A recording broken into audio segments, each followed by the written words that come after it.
देखो Indian economy 1950 से 1990 तक क्या स्टेटस था हमारे इंडियन इकोनॉमी का, उसके बारे में बात होगी। देखो इंडियन इकोनॉमी जो 1950 से 1990 के बीच में रही है ना, हमारा देश आज़ाद हुआ था नया नया 1947 में, ठीक है। 1947 में अंग्रेजों से आज़ाद होने के बाद में ना हमारी इकोनॉमी को थोड़ा सा डर बैठा था कि भाई यार क्या करें, अगर मान लो हम कहने का मतलब कि विदेशों से अब व्यापार करते हैं, क्या पता दोबारा गुलाम ना हो जाएं और सब ना हो जाए। तो 1950 से 1990 तक है ना गवर्नमेंट डोमिनेंस इकोनॉमी चली थी हमारी, गवर्नमेंट सेक्टर को प्रायोरिटी मिली हुई थी, पब्लिक सेक्टर अंडरटेकिंग को प्रायोरिटी मिली हुई थी। प्राइमरी रोल जो है पब्लिक सेक्टर अंडरटेकिंग निभा रही थी, सेकेंडरी रोल प्राइवेट सेक्टर को दिया हुआ था। प्राइवेट सेक्टर जो है ना सिर्फ सेकेंडरी रोल निभा रहा था, उसके अलावा कुछ नहीं कर रहा था, सेकेंडरी रोल था इनका, बहुत ही कम रोल था। लाइसेंसिंग पॉलिसी, ये पॉलिसी वो policy, tariff policy, non tariff barriers बहुत सारे लगाए हुए थे इकोनॉमी के अंदर में, ताकि प्राइवेट बंदा जो है ना काम कर ही ना पाए, अपना बिजनेस जल्दी से खोल ही ना पाए, ग्रो ही ना कर पाए, ठीक है। एक्सपोर्ट इंपोर्ट में हम विश्वास नहीं रखते थे 1950 से 1990 के बीच में। हम ये सोचते थे कि भाई हम सेल्फ सफिशिएंट हो जाए खुद ही, ठीक है, खुद ही बना ले, खुद ही खा ले, बात ही खत्म, बाहर से हमको ना लाना पड़े ना भेजना पड़े, बात ही खत्म, ठीक है। तो ये बात थी हमारी इकोनॉमी की का फेस ऐसे बना दिया इन्होंने, ठीक है। देखो इसके अंदर में देखो एग्रीकल्चर के बारे में बात करेंगे। Agriculture sector was both backward and stagnant, backward और स्टेगनेंट दोनों था। मतलब बैकवर्ड तो पिछड़ा हुआ तो था ही था, प्लस में ग्रोथ नहीं थी वो अलग से, ठीक है। Non vibrant at the time of independence, it was backward as its exhibit the following features: low level of output and productivity, low level of productivity थी, प्रोडक्टिविटी नहीं थी, low level of investment as well as low level of inducement to investment. लोग है ना induce ही नहीं होते थे, लोग आकर्षित ही नहीं होते थे कि एग्रीकल्चर में पैसा लगाया जाएगा, बेकार है पैसा लगाना बेकार है ना। स्मॉल एंड स्कैटर्ड होल्डिंग थी, छोटे छोटे टुकड़े थे ज़मीन के, ठीक है। अब स्मॉल एंड स्कैटर्ड होल्डिंग होने के कारण अब कोई टेक्नोलॉजी अडोप्ट ही नहीं करना चाहता, बोला यार मेरा किले का चौथा हिस्सा है, मैं क्या करूँगा मतलब टेक्नोलॉजी अडोप्ट करके। टेक्नोलॉजी अडोप्ट करने में मेरी सारी ज़मीन की कॉस्ट जितनी है उतने से ज़्यादा की जो टेक्नोलॉजी है ना। देखो subsistence outlook of a farmer taking agriculture largely as a means of subsistence rather than a source of earning profit. हमारा जो किसान है ना सोर्स ऑफ अर्निंग की बजाय है ना सब्सिस्टेंस का जरिया मान के चलता था, बोला भाई हमारा घर का खर्चा पानी चल जाता है, इसके अलावा हमारे पास एग्रीकल्चर में कुछ नहीं है, बस यही मान के चलते थे वो कि भाई घर का अपना निकल जाएगा, बस उसके अलावा कुछ नहीं है। तो ये बात है। देखो further agriculture was stagnant as it exhibit the following features. देखो स्टेगनेंट होने के कारण क्या, देखो ये फीचर्स थे। देखो it was subjected to an exploitative land revenue system. हमारे देश में एक्सप्लोइटिव लैंड रिवेन्यू सिस्टम चलाया हुआ था, जमींदारी सिस्टम चलाया हुआ था, है ना। विद देखो deprive the farmers of their ownership rights and left them with no surplus. मतलब ओनरशिप राइट खो देते थे फार्मर इसमें, जो टेलर ऑफ द सॉइल होते हैं, ठीक है। एंड जो जमींदार है उसको मिल जाता था राइट, ठीक है। जमींदारी सिस्टम था हमारे देश के अंदर में, तब भी हमारी एग्रीकल्चर स्टेगनेंट की ओर आई, कम ग्रोथ की ओर आई। देखो फोर्स कमर्शियलाइजेशन, हमारे देश के अंदर में एग्रीकल्चर सेक्टर की दुर्दशा करी हुई थी, फोर्स कमर्शियलाइजेशन करवाया इंडिगो की खेती का, हमारी ज़मीनें बर्बाद कर दी अपनी टेक्सटाइल इंडस्ट्री को चलाने के लिए। ब्रिटिशर की टेक्सटाइल इंडस्ट्री चले, हमारी सारी ज़मीनें खराब कर बैठे ये सारी की सारी। अभी देखो तीसरा, देखो widening gulf between tiller of the soil and owner of the soil.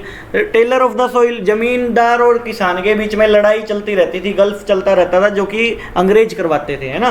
The tiller had no surplus to invest करने के लिए सरप्लस आएगा कहाँ से, फसल का मालिक ही उसको घोषित कर दिया गया।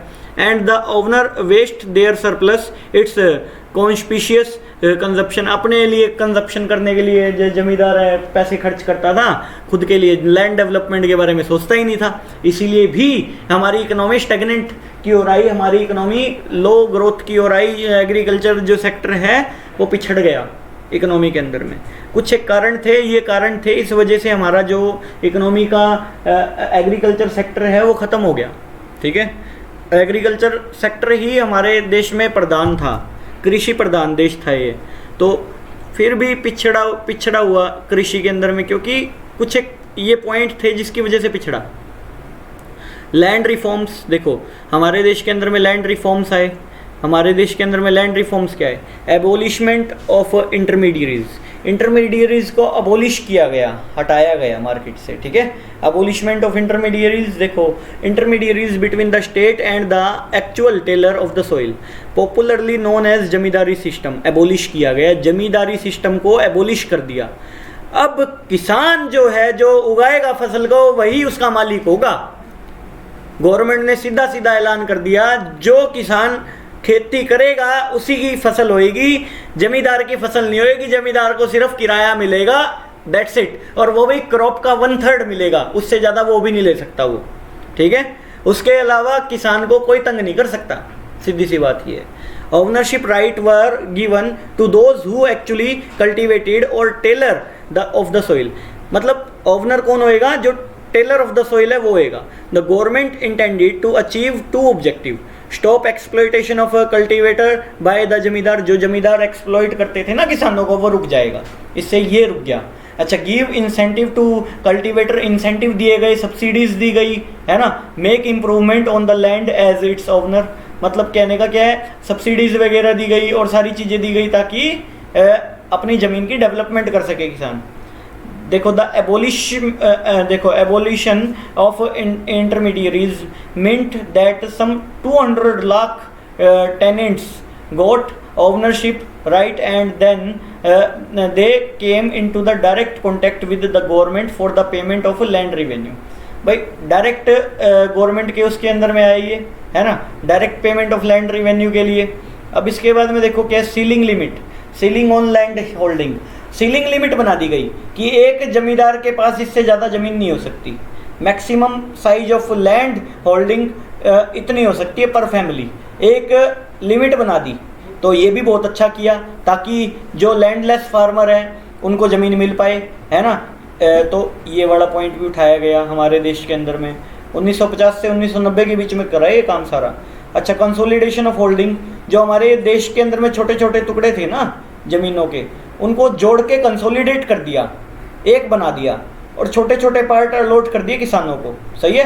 तो कंसोलिडेशन ऑफ होल्डिंग्स लगभग 2004 में, by 2004 more than 1633 lakh hectare of land was brought under consolidation holding, मतलब कंसोलिडेट कर दी गई 1633 लाख हेक्टेयर ज़मीन कंसोलिडेट की गई।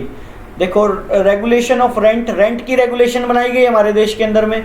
रेगुलेशन ऑफ रेंट क्या बनाई गई? 1/3 से ज़्यादा किराया नहीं हो सकता, क्रॉप का, फसल का 1/3 उससे ज़्यादा नहीं हो सकता, सीधी सी बात है। 1/3 मिलेगा ज़्यादा से ज़्यादा, ठीक है। अच्छा, इसके बाद में क्या है, कोऑपरेटिव फार्मिंग। देखो cooperative farming was promoted to enhance, देखो कोऑपरेटिव फार्मिंग को प्रमोट किया गया, जैसे कोऑपरेटिव सोसाइटी नहीं होती फार्मिंग की, कई छोटे छोटे किसान मिलके है ना सामान ला सकते हैं, है ना। कोऑपरेटिव फार्मिंग सोसाइटी को प्रमोट किया गया, तो उसके अंदर में क्या किया गया कि भाई छोटे छोटे किसान मिलके, मान लो बीज लाने हैं, कीटनाशक दवाइयाँ लानी है और सब लानी है, बल्क में मार्केट से खरीद लेते थे होलसेल में, है ना। लोअर प्राइस पे मिल जाता है, इनपुट का इनका कम खर्चा आता था, कम खर्चा आएगा तो प्रॉफिट मार्जिन ज़्यादा हो जाएगा टेलर का, टेलर ऑफ द सोइल का, ठीक है। तो कोऑपरेटिव फार्मिंग सोसाइटी को भी गवर्नमेंट ने प्रमोट किया ताकि किसानों को मार्जिन ज़्यादा बचे। अच्छा, partial implementation of land reforms, जो लैंड रिफॉर्म्स थे ना, देखो dissipate the noble objective of land reforms, these reforms were only partial implemented in the country, these were effectively introduced only in the state of West Bengal, Kerala, यहाँ पे apply हुए थे, कुछ जगह पे अप्लाई हुए थे। In most other part of the country last reforms were only, देखो land reforms were only propagated and not effected implemented, उसको इफेक्टिवली इम्प्लीमेंट नहीं हो पाए हमारे देश के अंदर में पूरी तरीके से उस time. This was because of 2 reason, the zamindar is most cases managed to evict the tenant to shows themselves as a cultivator and litigate owner of the soil, मतलब कहने का क्या है, जमींदार आज भी डोमिनेंस निभा रहे थे, मतलब कर रहे थे, डोमिनेट कर रहे थे। The landlord challenge the land ceiling legislation in court, मतलब लैंड लेजिस्लेशन के ऊपर में जो लैंड लिमिट सीलिंग लिमिट बनाई गई थी ना, उसके ऊपर चैलेंज डाल दिया जमींदारों ने कि भाई क्यों नहीं रख सकते, हमारी ज़मीन है, हमारे पुरखों की ज़मीन है, हम क्यों नहीं रख सकते, सीधी सी बात है। और वो है ना लो है ना लटका रहा, लो पास ही नहीं हुआ पूरे तरीके से। वो कहने का मतलब वो काम ही नहीं हो पाए इनकी वजह से, जमींदारों की वजह से, जमींदारों ने टांग अड़ाए रखी, ठीक है। तो ये बात है। इसके बाद में देखो टेक्निकल रिफॉर्म्स क्या क्या है हमारे देश के अंदर में। HYV technology I, HYV high yield variety technology and green revolution तभी आया था हमारे देश में। HYV टेक्नोलॉजी के अंदर में क्या है, देखो हाई यील्ड वेराइटी सीड्स देखो डिस्ट्रीब्यूट किए गए किसानों को, है ना। देखो the problem of low productivity was tackled by way of technology reforms.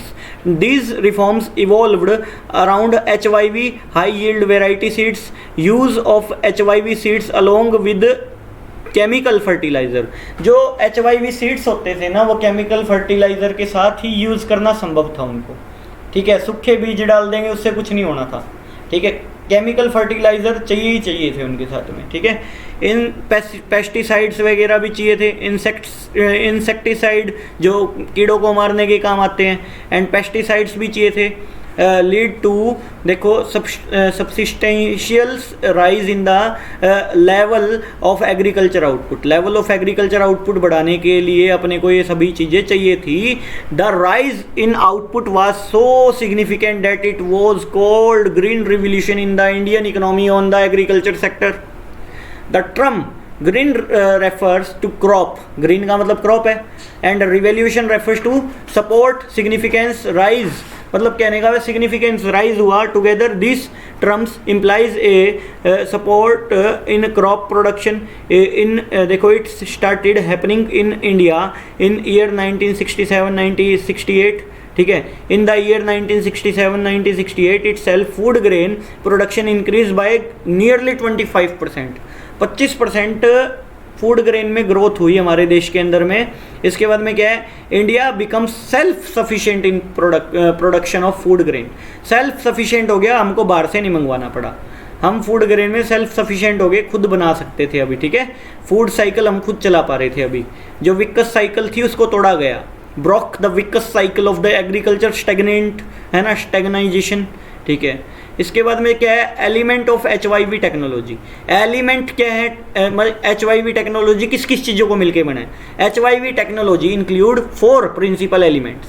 सबसे पहले use of HYV seeds, HYV seeds use करवाए गए, है ना। HYV सीड्स HYV टेक्नोलॉजी का ही पार्ट है। Use of HYV seeds since 1965 देखो high yield variety seeds started replacing the conventional varieties हटी, है ना। HYV seeds gained popularly for wheat, bajra, rice, maize, jowar and cotton in particular, मतलब इनके लिए आए थे HYV seeds properly. It is these seeds which leads to a substantial rise in the agriculture output. इन्होंने agriculture output बढ़ाने का काम किया इन सीड्स ने। यूज़ ऑफ केमिकल फर्टिलाइजर, देखो HYV टेक्नोलॉजी का दूसरा एलिमेंट क्या है, chemical and fertiliser. Chemical and fertiliser use होंगे तभी HYV टेक्नोलॉजी को अडॉप्ट किया जा सकता था, नहीं तो वो अडॉप्ट नहीं हो पाती थी। केमिकल फर्टिलाइजर डालने जरूरी थे। HYV seeds require the use of fertilizer. As the use of HYV increased, so did the use of chemical fertilizer. The estimates of Fertilizer Association of India reveals that almost 293.69 lakh tonne chemical fertiliser हमारी ज़मीनों पे डाले गए थे इन year 2019-20। 293 हैं, हाँ 293.69 lakh ton, ठीक है। इसके बाद में क्या है, use of insecticide and pesticide, मतलब इंसेक्टिसाइड होते हैं जो कीड़ों को मारने के लिए ऊपर स्प्रे छिड़की जाती है वो, and pesticides and for crop protection, pesticides वगैरह कीटनाशक दवाइयाँ वगैरह भी बहुत यूज़ की गई। HYV टेक्नोलॉजी का ये तीसरा कंपोनेंट था। HYV टेक्नोलॉजी में ये भी पार्ट था। अगर मान लो आप किसी भी प्रकार के कितने भी बढ़िया बीज यूज़ कर लो, अगर फसल कीड़े ही खा जाएंगे तो बचेगा क्या? HYV टेक्नोलॉजी का अडॉप्ट करवाने के लिए आपको पेस्टिसाइड्स की, फर्टिलाइजर की जरूरत थी साथ में, ठीक है। देखो इसके अंदर में क्या है, along with fertiliser the use of HYV also required the use of pesticides to protect the crop against pests and diseases वगैरह से बचाने के लिए, कीड़ों से बचाने के लिए, है ना, इंसेक्ट्स से बचाने के लिए जो है हमारे को इंसेक्टिसाइड भी जरूरी थी, पेस्टिसाइड भी जरूरी थी, ठीक है। अब ये तीसरा कंपोनेंट है जो HYV टेक्नोलॉजी को अडॉप्ट करवाएगा। तीसरी चीज़ ये यूज़ करनी जरूरी थी, ठीक है। चौथा देखो, expansion of irrigation facility. Irrigation facility भी तो जरूरी है ना, सिंचाई के साधन भी उपलब्ध होने जरूरी है। सिंचाई जो है हमारे देश के अंदर में HYV seeds need to be deeply, देखो इरिगेटेड, डीपली जाना चाहिए, वो पानी के अंदर में डीप होना चाहिए, जब भी वो काम करता था। HYV सीड सूखी ज़मीन पे कोई फ़ायदा नहीं था उस बीज का। सूखी ज़मीन पे कितने बढ़िया बीज गिर लो, फसल उतनी होएगी ही नहीं जब तक आप ये चारों चीज़ों का पालन नहीं करोगे। तो देखो, to cope with need several major and minor irrigation projects were launched across different part of India. It is significantly that while in 1951 देखो barely 17% of the land was under permanent means of irrigation. It increase to nearly 45% during that plan. मतलब planning में 45% increase कर दी सिंचाई facility जो है, ठीक है। इसके बाद में क्या कह रहा है, देखो 2 फेजेस थी हमारी ग्रीन रिवोल्यूशन की, 2 distinct phases in the green revolution. First phase क्या है, देखो 60s से 70s के अंदर में आई थी, 1960 से 1970 तक। देखो during this phase some of देखो green revolution was restricted largely to the specific, फसल के लिए ही रिस्ट्रिक्टेड थी, जैसे वीट है ना, राइस है, इनमें ही ग्रीन रिवोल्यूशन आया था। Growing region of country, this include the state of Punjab, Andhra Pradesh, Tamil Nadu. इन स्टेटों के अंदर में ही क्या है, ग्रीन रिवोल्यूशन आया था, और अपना राइस में और वीट में आया था आमतौर पे फर्स्ट रिवोल्यूशन में, फर्स्ट ग्रीन रिवोल्यूशन में। This is because of HYV seeds require regular supply of water.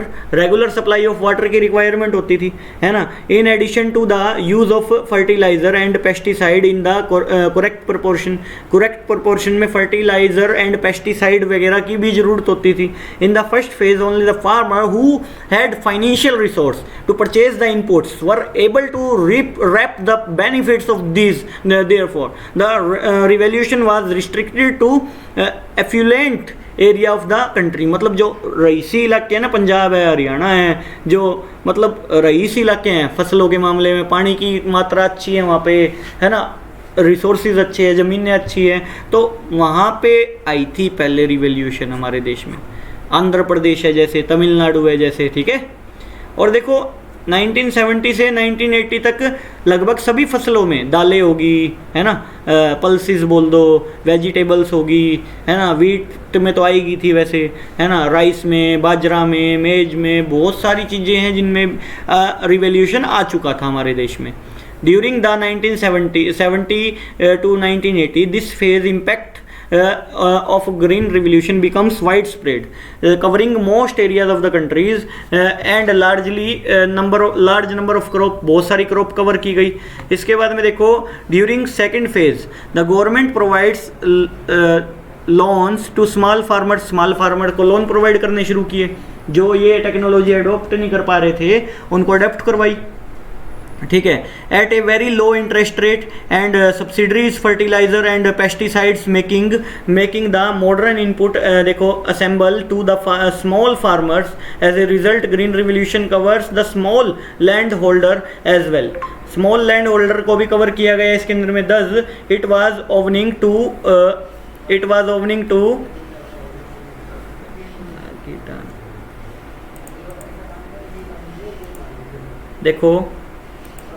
देखो इसके अंदर में देखो making modern input assemble to the small farmers as a result growing revolution covering the small land holder as well. मतलब small जो छोटे छोटे ज़मीन के टुकड़े थे उनको भी कवर कर लिया गया, उनको लोन प्रोवाइड किए गए ताकि वो HYV की टेक्नोलॉजी को अडोप्ट कर पाएँ, फर्टिलाइज़र ला पाएँ, पेस्टिसाइड ला पाएँ, है ना, HYV के सीड्स यूज़ कर पाएँ। उनको सीड्स बांटे भी गए, फ्री में भी बांटे गए, गवर्नमेंट द्वारा सपोर्ट किया गया ताकि पूरे देश में रिवैल्यूएशन फैले, हमारे देश में हम सेल्फ सफिशिएंट हो जाए फूड के अंदर में। समझ आ रही है?